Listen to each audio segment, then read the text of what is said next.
Few things sow as much fear into the hearts of your own people as mass executions. The men were executed for adopting terrorist and extremist thinking and for forming terrorist cells to corrupt and destabilize security.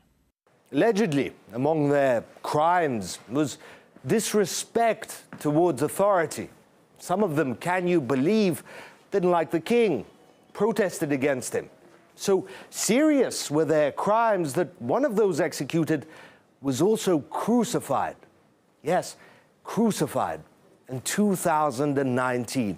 His body strung up for all to see, for all to fear. Today's mass execution is a chilling demonstration of the Saudi Arabian authorities' callous disregard for human life.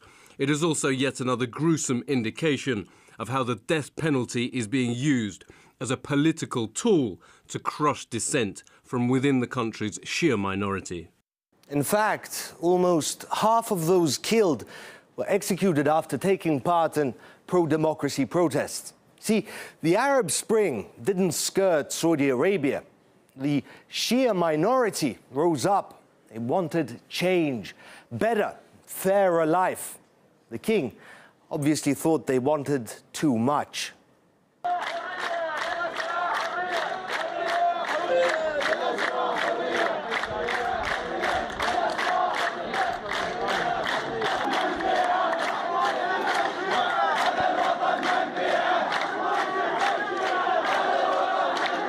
One of those executed, by the way, was 16 years old at the time of his arrest for attending a protest, apparently.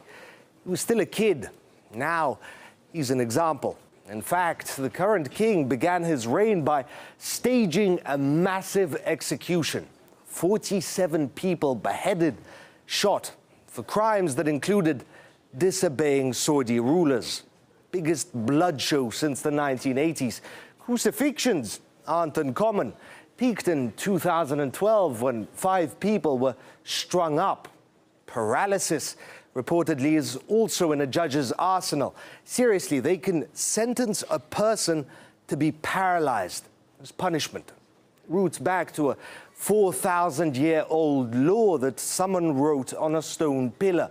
Tooth for a tooth, and literally in this case, an eye for an eye. Saudis took that stone pillar very seriously.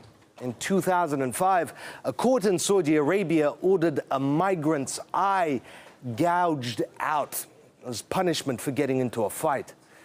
Amputation, also a favorite, especially for theft, chopping off people's arms and feet for stealing. And of course, stoning, reserved for crimes like being too friendly with the opposite sex. What can you say? You want a cherry on top? Saudi Arabia's on the UN Human Rights Council. What a world. Saudi Arabia has defended its decision to execute the individuals. It says it will not hesitate to punish anyone threatening the security and the stability of the kingdom.